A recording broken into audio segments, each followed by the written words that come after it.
Padre Celestial, gracias te damos por este momento que tenemos para venir ante su presencia, para pedir perdón por nuestros pecados, para solicitar socorro, ayuda en medio de las dificultades, de las pruebas que vivimos.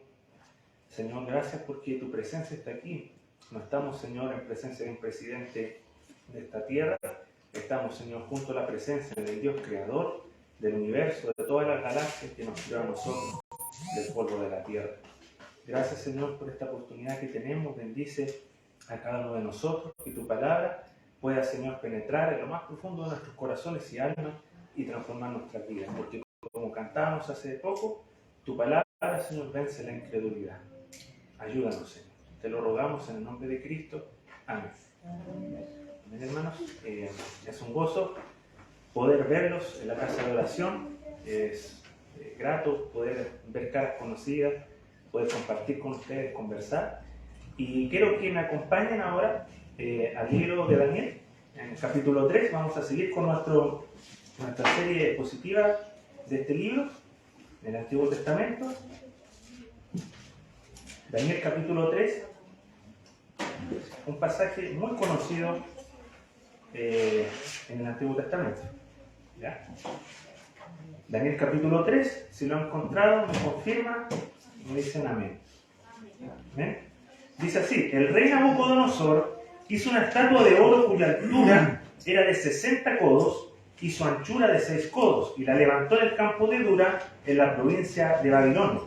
Y envió el rey Nabucodonosor a que se reuniesen los sátrapas, los magistrados y capitanes, oidores, tesoreros, consejeros, jueces y todos los gobernadores de las provincias, para que viniesen a la dedicación de la estatua que el rey Nabucodonosor había levantado.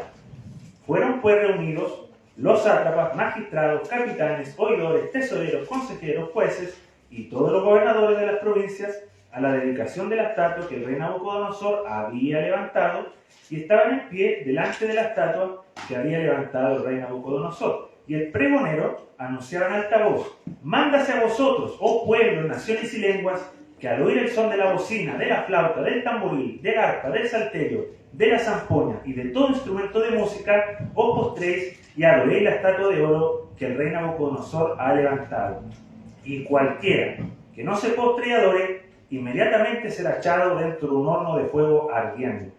Por lo cual, al oír todos los pueblos el son de la bocina, de la flauta, del tamboril, del arpa, del salterio, de la zampoña y de todo instrumento de música, todos los pueblos, naciones y lenguas se postraron y adoraron la estatua de oro que el rey Nabucodonosor había levantado. Por esto, en aquel tiempo, algunos varones caldeos vinieron y acusaron maliciosamente a los judíos. Hablaron y dijeron al rey Nabucodonosor: rey, para siempre vive. Tú, oh rey, has dado una ley que todo hombre, al oír del son de la bocina, de la flauta, del tamboril, del arpa, del salterio, de la zampoña y de todo instrumento de música, se postre y adore la estatua de oro. Y el que no se postre y adore, se ha echado dentro de un horno de fuego ardiente. Hay unos varones judíos, los cuales pusiste sobre los negocios de la provincia de Babilonia, Sadrach, Mesach y Abednego. Estos varones, oh rey, no te han respetado, no adoran tus dioses, ni adoran la estatua de oro que han levantado. Entonces Nabucodonosor dijo con ira y con enojo que trajesen a Sadrach, Mesach y Abednego, y al instante fueron traídos estos varones delante del rey. Habló Nabucodonosor y les dijo: es verdad, Sadrach, Mesach y Abednego, que vosotros no honráis a mi Dios, ni adoráis la estatua de oro que he levantado. Ahora pues, ¿estáis dispuestos para que al oír el son de la bocina, de la flauta, del tamboril, del arpa, del salterio, de la zampoña y de todo instrumento de música, os postréis y adoréis la estatua que he hecho? Porque si no la adoraréis, en la misma hora seréis echados en medio de un horno de fuego ardiendo. ¿Y qué Dios será aquel que os libre de mis manos? Sadrach, Mesach y Abednego respondieron al rey Nabucodonosor diciendo: no es necesario que te respondamos sobre este asunto. He aquí, nuestro Dios, a quien servimos, puede librarnos del horno de fuego ardiendo, y de tu mano, rey, nos librará. Y si no, sepas, oh rey, que no serviremos a tus dioses, ni tampoco adoraremos la estatua que has levantado.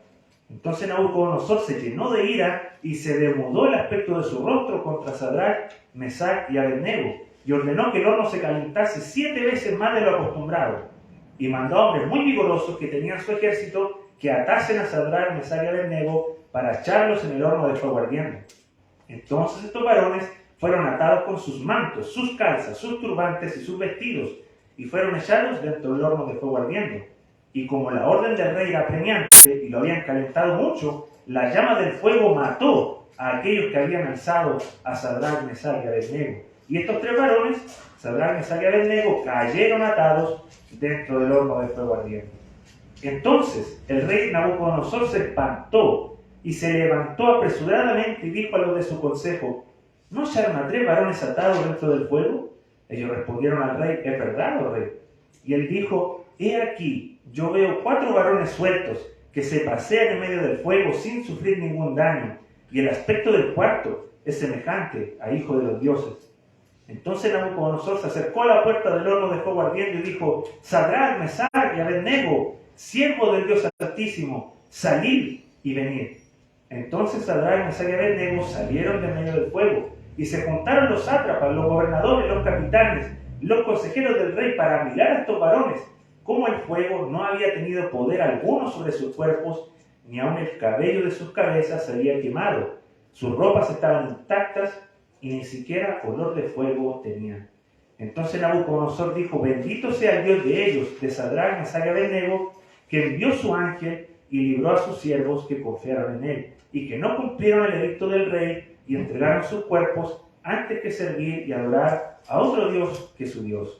Por lo tanto, decreto que todo pueblo, nación y lengua que dijere blasfemia contra el Dios de Sadrach, Mesach y Abednego sea descuartizado y su casa convertida en muladar, por cuanto no hay Dios que pueda librar como este. Entonces el rey engrandeció a Sadrach, Mesach y Abednego en la provincia de Babilonia. Amén.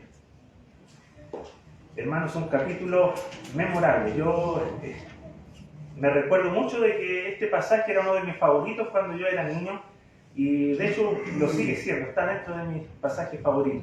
Y quiero, hermanos, que nos traslademos nuestra imaginación, a nuestra mente, que volvamos atrás en la máquina del tiempo a la antigua Babilonia, ¿ya? Habíamos visto nosotros en el primer capítulo cómo el rey Nabucodonosor había invadido a Judá en la primera invasión babilónica y se llevó a los príncipes de los israelitas en el año 605, ya antes de que viniera el Señor. Daniel ahí, en ese primer capítulo, vemos cómo él propuso en su corazón no contaminarse con la comida del rey, y por esa obediencia que él tuvo con sus amigos que lo siguieron, el Señor le dio sabiduría y ciencia en todo, ¿cierto? En todas las letras, y a Daniel le dio entendimiento en toda visión y sueño. Después, en el segundo capítulo, nosotros observamos cómo Daniel interpreta el sueño del rey, ¿ya? Que era un sueño. ¿Se acuerdan que el Señor le reveló las cosas que iban a pasar a futuro, ¿ya? Los eventos escatológicos que venían del reino de Dios. Vemos cómo esa estatua es derribada por una piedra, no cortada por mano humana, y que es desintegrada, no queda ni el polvo, pero esta piedra se convierte en un gran monte que llena toda la tierra, ¿ya? Y nosotros nos acordamos que el rey, al tiro, cuando le fue dicha la interpretación, pronunció esto. Dice: ciertamente el Dios vuestro es Dios de dioses y Señor de los reyes, y el que revela los misterios, pues pudiste revelar este misterio, le dijo a Daniel. Pero sin embargo, a pesar de lo que pasó ahí, de lo que el rey vio, en nuestro capítulo de hoy vemos cómo el orgullo del rey pareciera nublarle todo el piso. Nuevamente el rey dejó su confesión de que el Señor era rey de reyes, ¿cierto? El Señor de los señores, y él, yo creo, y muchos comentaristas así también lo explican, que el rey se quedó con la mejor parte de la interpretación, ¿ya? ¿Cuál fue esa? Tú, oh rey, eres rey de reyes, porque el Dios del cielo te ha dado reino, poder, fuerza y majestad, y donde quiera que habitan hijos de hombre, bestias del campo y aves del cielo, Él los ha entregado en tu mano y te ha dado el dominio sobre todo, y tú eres aquella cabeza de oro. Esa frase parece que le quedó rondando en la cabeza del rey. Tú eres aquella cabeza de oro. Se le empezó a inflar el orgullo al rey. Nuestro texto comienza diciéndonos que el rey Nabucodonosor hizo esta estatua de oro, cuya altura era de 60 codos y su anchura de 6 codos, y la levantó en un campo, en una llanura que se llamaba Dura, en la provincia de Babilonia. Ya no se sabe, hermanos, a cabalidad cuánto tiempo pasó. No tenemos un indicador cronológico en este capítulo cuando dice, por ejemplo, en el año tanto del rey y sucedió esto, no. Pero puede haber sido un periodo más o menos largo de tiempo, ya donde el rey fue olvidando la capacidad que tenía el Dios de Israel para revelar y poner reyes, quitar reyes, ¿cierto? Fue olvidándolo Nabucodonosor, fue perdiendo de vista y fue dándole él mismo su propia interpretación. ¿Por qué podemos deducir esto? Porque el sueño que tuvo el rey, ¿se acuerdan que solo la cabeza era de oro? El resto tenía otros metales y las pies eran de hierro con barro cocido. Pues aquel rey dijo, no, yo voy a hacer mi propia estatua, pero va a ser toda de oro. No va a tener ningún tipo de fragilidad en sus pies ni nada. Este imperio que yo he forjado con mi propio nombre, por la fuerza de mi brazo, va a permanecer. Esa es una forma de él decirlo, de explicarlo. Era un orgullo del rey, de este tirano rey en ese momento. Las alturas aproximadas que tenemos nosotros de 60 codos serían más o menos 30 metros de altura, imagínense. 30 metros de altura por el ancho, que es muy pequeño, son 2,7 metros de ancho, por lo que podemos deducir que no se trataba de una estatua con una grandeza así como de cuerpo humano, sino que pudo haber sido una columna que tenía una cabeza humana en su cúspide, ¿ya? Enchapada en oro. Y nosotros cuando nos recordamos esto, podemos ver que la llanura, ya estaba en un campo llano, podía verse esta estatua a lo lejos. Y nos hace recordar también, hermanos, la historia de Babel, ¿ya? Esto es Sinar. ¿Se acuerdan que en el primer capítulo también el autor de Daniel habla de que lo llevó a la tierra de Sinar, los implementos del templo? Bueno, es para recordarnos también que Sinar es la Babilonia que estaba en ese momento. Y se acuerdan que en Génesis 11:2 dice, vamos, edifiquémonos una ciudad y una torre cuya cúspide llegue al cielo, y hagámonos un nombre por si fuéramos esparcidos sobre la faz de la tierra. Esa era la intención de los habitantes, y probablemente ese mismo orgullo es lo que impulsó al rey Nabucodonosor a construir esta estatua. Él quería hacer su nombre, ¿ya? No quería que su reino se desmoronara, quería tenerlo unificado, que se consolidara. Como les digo, no quería tener nada que ver con barro mezclado con hierro. Quería un reino firme. Y se nos dice entonces que él llama, cuando ya construye la estatua, empieza y llama por mensaje, ¿cierto? Por carta, por edicto, a todos los altos cargos del reino, ¿ya? Empieza a nombrar que vienen los capitanes, los magistrados, los tesoreros, toda esa lista que yo les leí, y dice que él los llama para que participen de la dedicación, ¿ya? No era una dedicación simple, era algo religioso. Ya la estatua simbolizaba al rey, su poder político, como también a su dios, ¿ya? No era algo superficial, y eso lo sabían los judíos. Y dice que Nabucodonosor, hermanos, hay que entender esto, Nabucodonosor no era un rey común, no era como que tenía solamente una nación a su cargo. Él había conquistado muchos pueblos, muchas naciones, ¿ya? Por lo tanto, él también quería saber si estos súbditos iban a serle leales a él. Él no quería tener revueltas, no quería tener insubordinaciones. Por lo tanto, él ideó esta estatua para poder, como les digo, unificar su reino y que no ocurriera nada de esto. Y dice que además de esto, va acompañado con música. Él llama a estos magistrados, a todos estos cargos, y les pone una música de todo tipo. Ya no voy a darles otra vez todos los instrumentos porque sería repetir mucho, pero es un cúmulo de culturas. Se habla de muchos instrumentos que no solamente eran babilónicos, ya se nos habla también que estaban otros, que no les voy a decir ahora, pero eran de otras nacionalidades. Entonces eso nos hace ver que Babilonia representa este cúmulo de culturas que están en contra del Dios vivo, ¿ya? Y dice Matthew Henry en su comentario este verso, aquí estaban los encantos de la música para seducirlos a la sumisión y los terrores del horno de fuego para coaccionarlos a la sumisión. Así, atemorizados por la tentación, todos cedieron. No hubo ninguno que no cediera. No hay nada, dice, que sea tan malo como para que el descuidado mundo no sea atraído a ello, ya sea por un concierto de música o arrastrado por un horno de fuego. ¿Ya? Mediante métodos como estos es como se ha creado y mantenido la falsa adoración. ¿Acaso no se les viene a la mente cómo hoy diversas iglesias, entre comillas, utilizan la música para atrapar los sentidos de la gente? ¿Cómo empiezan a manipular sus emociones a tal grado de que están al antojo de los falsos profetas? Les piden dinero y les ponen esa música motivadora y empiezan a soltar de sus bolsillos para enriquecer a esos mismos lobos rapaces. O cómo también ocurren falsas conversiones, cuando ponen esas melodías que recuerdan sentimientos tristes y empieza a llorar la gente, a manipularlo. O también cómo la música ha ganado lugar en el culto público, como la mayoría del tiempo se utiliza para los cánticos, que tampoco tienen peso teológico, y el sermón, la exposición de su palabra, la dejan para 15 minutos solamente. Entonces, hermano, esto es algo muy importante, que la música es buena, pero no puede sustituir el mensaje de la palabra de Dios. ¿Ya? También tenemos que todos los funcionarios han sido, como les digo, convocados y adoraron. ¿Y por qué? Porque las amenazas del rey no eran vacías. ¿Ya? Cuando él dijo, van a ser echados en un horno, era porque así va a ser.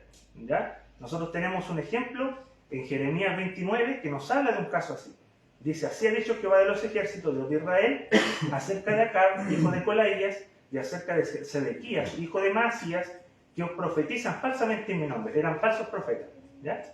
Y dice, he aquí, los entrego yo en manos de Nabucodonosor, rey de Babilonia, y él los matará delante de vuestros ojos. Y todos los transportados de Judá que están en Babilonia harán de ellos una maldición, diciendo, póngate Jehová como a Sedequías y como a Acab, a quienes asó al fuego el rey de Babilonia. ¿Ven? El que asaran a una persona en el fuego era muy común, un castigo muy común en el mundo antiguo. Hermanos, como le decía, esta estatua y este horno que estaba cerca se usaba para construir los ladrillos. El horno, ustedes han visto, por ejemplo, un reactor nuclear. ¿Lo han visto? ¿Cierto? Que es como un tubo y que tiene un hoyo encima. Bueno, así es probablemente el horno que tenían en esos tiempos, con un sacado abajo en la parte inferior para poder meter los ladrillos y luego sacarlos. ¿Ya? Eso era más o menos lo que, las medidas, ¿cierto?, de la estatua y cómo era el horno, dónde estaba ubicado. Y cuando el rey vio que todo el pueblo se postró y adoró la estatua, yo creo que él sintió mucha satisfacción. Y él se alegró y dijo, vaya, todos me obedecen, todos están bajo mis órdenes. Qué grato debe haberse sentido el rey, pero la alegría no le duró mucho. Porque leemos que en ese tiempo se levantaron, dice, unos varones caldeos. Los caldeos, cuando dice caldeo, habla de astrólogo, sabio, adivino, ya que tenía él, que fueron a acusar maliciosamente a los judíos. Y le dijeron al rey, rey para siempre vive, tú has dado, ¿cierto?, esta ley, que todo hombre, al oír todos estos instrumentos, se postre y adore, o si no, va a ser echado en el horno, ¿cierto? Ya, ese era el edicto. Pero, le dicen, hay unos varones judíos, y ahí empieza la acusación. Con nombre y apellido le dice que Sadrac, Mesach y Abednego, estos no te respetan, no adoran a tus dioses, ni adoran la estatua que has levantado. Aquí, hermanos, tenemos nosotros esta acusación de personas, se acordarán en el capítulo 2, cuando el rey dijo, voy a matar a todos los sabios, a todos los hechiceros, porque no han podido decirme la interpretación del sueño. ¿Ya? ¿Qué pasó? Daniel, por acto de Dios, fue mediador y los salvó a cada uno de ellos. Pero hoy estos hombres pagan y devuelven un mal por un bien. ¿Ya? Ellos tenían mucho celo, envidia de Daniel y de sus amigos, por los altos cargos en los que se encontraban. Fueron, hermanos, los únicos en el reino, estos tres amigos, los únicos en el reino, y de los funcionarios reales que no se postraron ante la estatua ni la adoraron. Como les dije, esta estatua simbolizaba no solamente un ídolo así común, sino que simbolizaba todo el panteón babilónico del rey, y el mismo rey también simbolizado en esa estatua con su poder político. Entonces, cuando el rey se entera de esto, habla que les traigan a estos hombres, pero no lo hizo de forma pacífica, es decir, que con ira y con enojo. ¿Ya? Era un hombre que no se dominaba a sí mismo, ¿ya? Un hombre cristiano, un hombre que conoce a Dios, que tiene madurez en el espíritu, sabrá controlar su ira. ¿Cuántas veces nosotros nos dejamos llevar por la ira y cometemos insensatez? ¿Ya? Entonces dice que los trajo ante él y les pregunta nuevamente, ¿es verdad que ustedes tres no honráis a mi Dios ni adoráis la estatua de oro que he levantado? Les dice. El rey conocía a estos tres amigos ya de hace años, pero también conocía a sus acusadores. Probablemente él sabía de los celos que estos judíos despertaban en sus propios sátrapas. Así que con algo de desconfianza el rey les pregunta, les da una segunda oportunidad, está dispuesto a darle una segunda oportunidad. Les dice que ahora, si ustedes oyen la música, se van a postrar, porque si no la adoran, si no adoran la estatua, en esta misma hora ustedes van a ser echados en el horno de fuego. ¿Y qué Dios se atreve a pronunciar esto? ¿Y qué Dios será aquel que os libre de mis manos?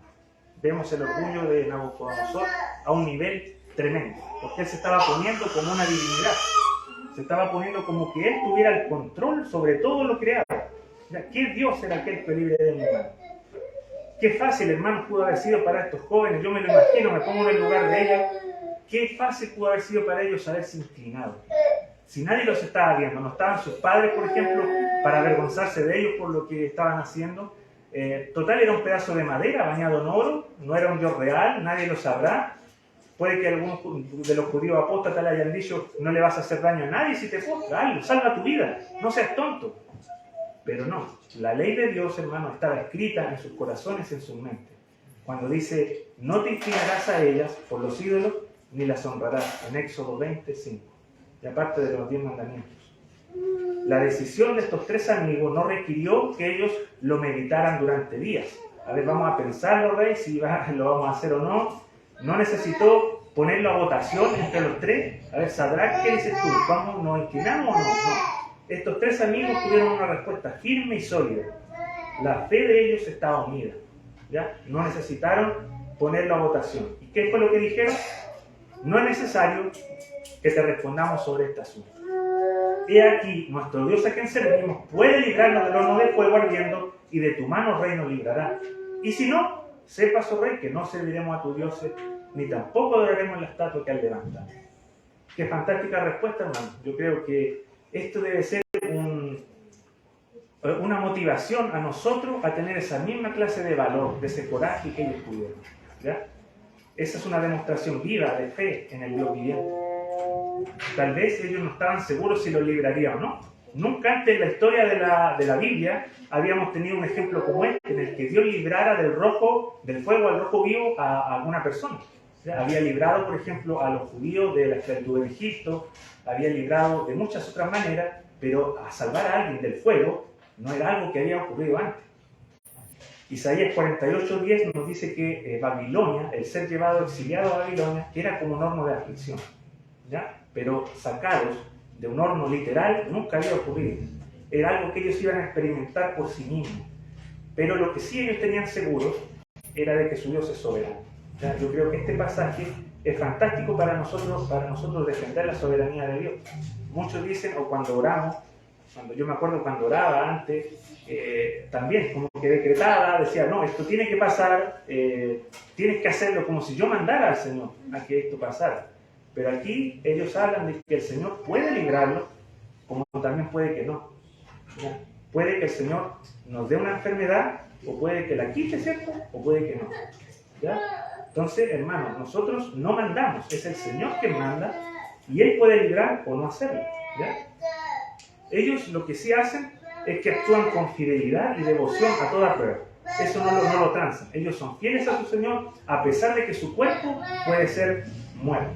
Ellos le dicen, no serviremos a tus dioses, ni adoraremos la estatua que has levantado. Hermanos, tenemos una prueba muy grande. Yo creo que, hermanos, esto debemos guardarlo en nuestros corazones. No debemos nosotros servir a los dioses de este mundo. No debemos hacerlo. Debemos ser fieles a nuestro Dios que nos prometió estar con nosotros todos los días hasta el fin del mundo. En Mateo 28:20. ¿Ya? Entonces dice que Nabucodonosor, al oír la respuesta de ellos, se llenó de ira. Se demudó el aspecto de su rostro. ¿Qué quiere decir esto? Se demudó. Como que empezó así, como que cambió su rostro. ¿Ya? Fue llenado de una ira tan potente que hizo que este horno se calentase 7 veces más. ¿Qué quiere decir esto? Que se calentara lo máximo posible. ¿Ya? Yo creo que ahí empezaron todos a trabajar rápido, a tirar la más leña posible, aceite y todo por el orificio del horno para cumplir la orden del rey rápidamente.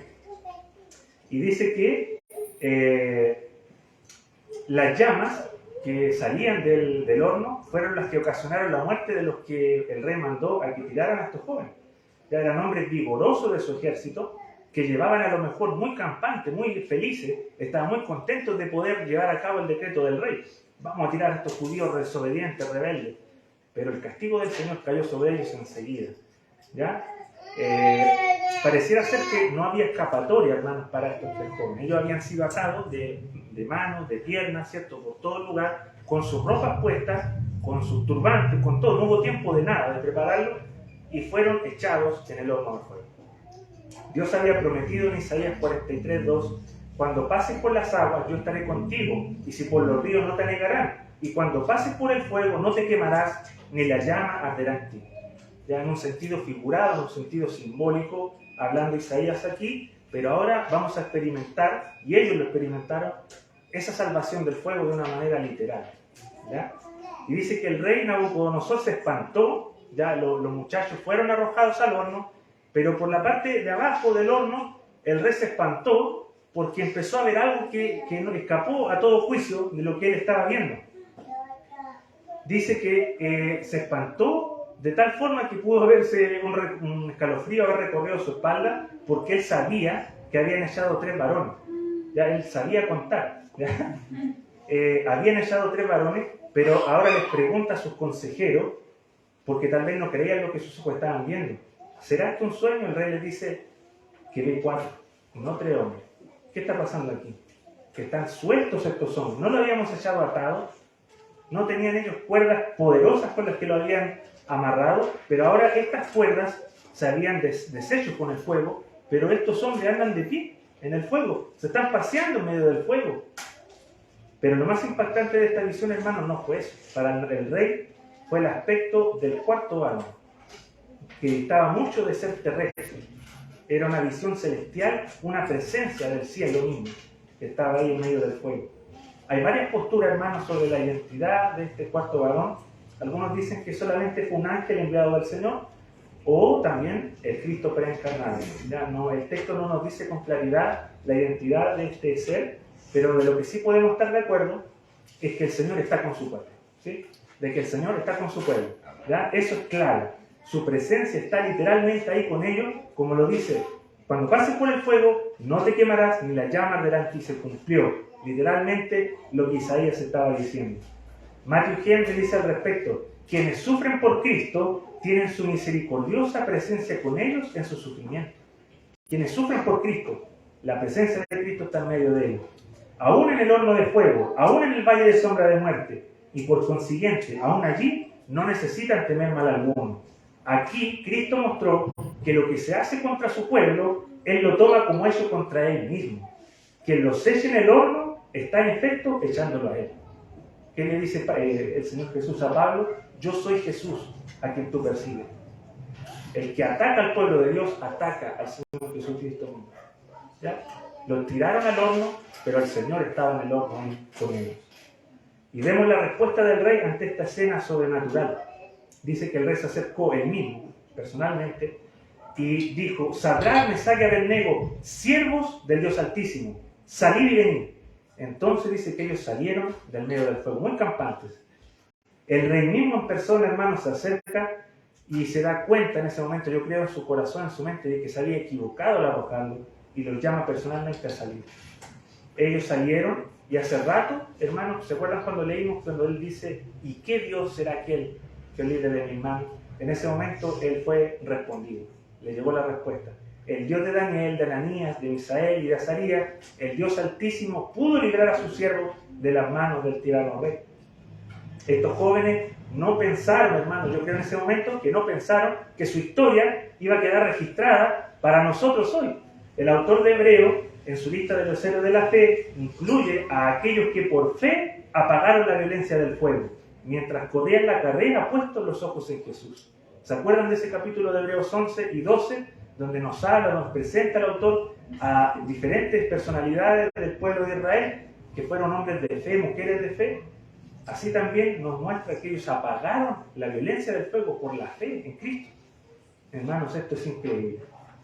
Y dice que se juntaron entonces los sátrapas, todos los funcionarios, como para ver el acontecimiento, lo que estaba ocurriendo, para ver qué había pasado con ellos. Y empiezan a revisarlo, yo me imagino, empiezan a moverle las ropas, a olfatearlo, a hacer cualquier cosa para ver qué había pasado con ellos, porque estaban completamente preservados. Ni siquiera dice olor a fuego tenían, olor a humo. Yo cuando sé que ustedes han estado cerca de alguna fogata, ¿cierto? O asando algo, y uno queda impregnado con el humo, ¿cierto? Cuando está a una distancia corta. Y ellos estuvieron dentro de un fuego ardiendo, hermano. Y ni siquiera olor de fuego tenían. Y dice en el Nuevo Testamento que Jesús advierte a sus seguidores de la persecución que le va a venir, pero también les asegura: pero ni un cabello de vuestra cabeza perecerá. En Lucas 21.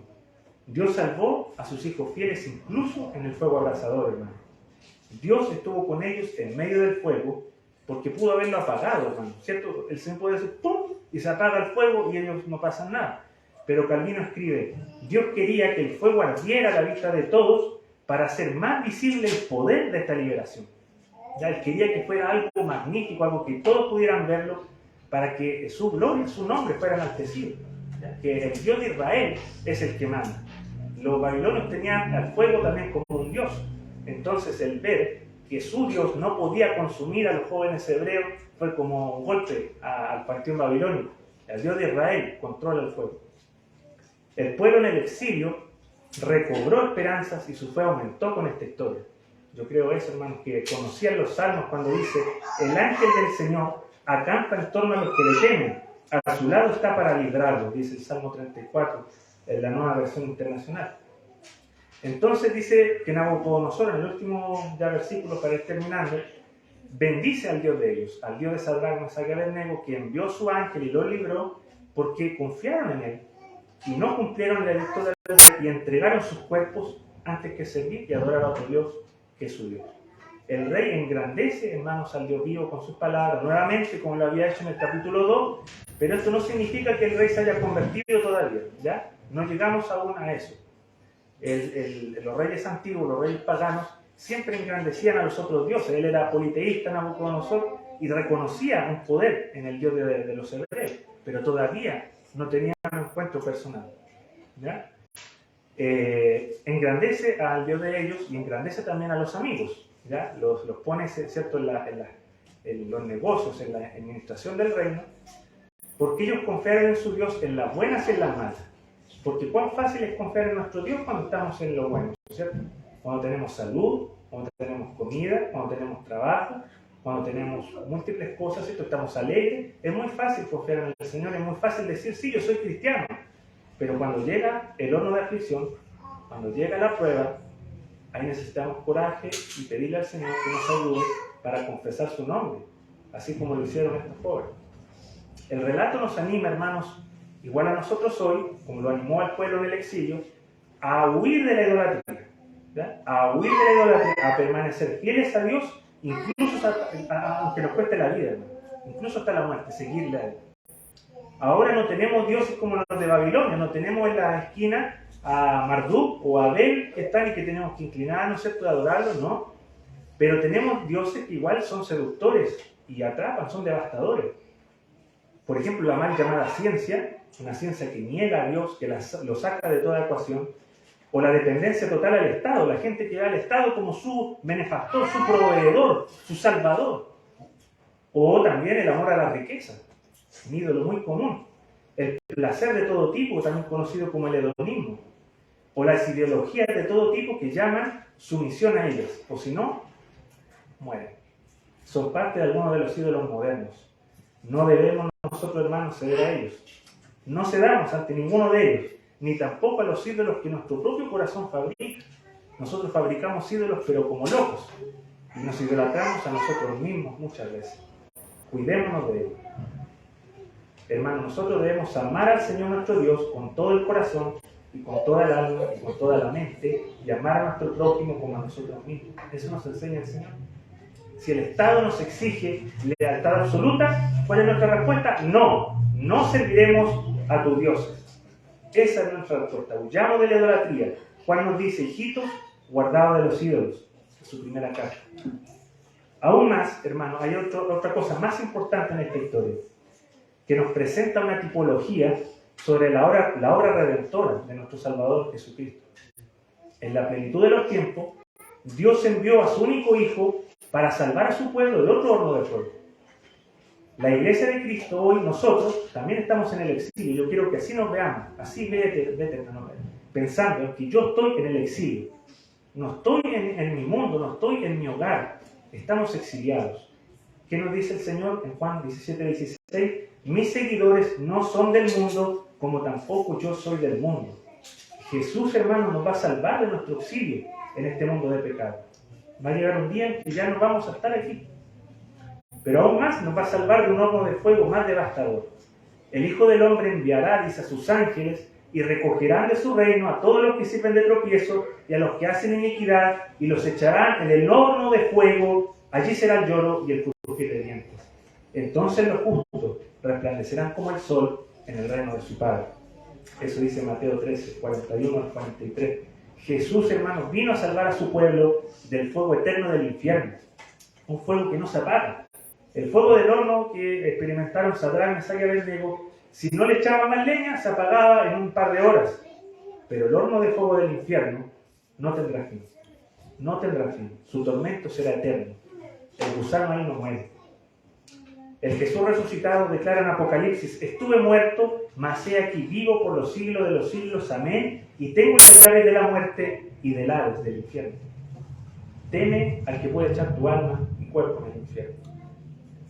Nuestro Salvador resucitado puede salvarnos del fuego del infierno y llevarnos al reino de su Padre. Y si tú estás aquí sin Cristo, vas camino al infierno, vas camino a la condenación. Como te digo, un mensaje claro del Evangelio es este: arrepiéntete de tus pecados y deposita tu confianza, tu fe en Cristo el Salvador, por cuanto no hay Dios que pueda salvar como este.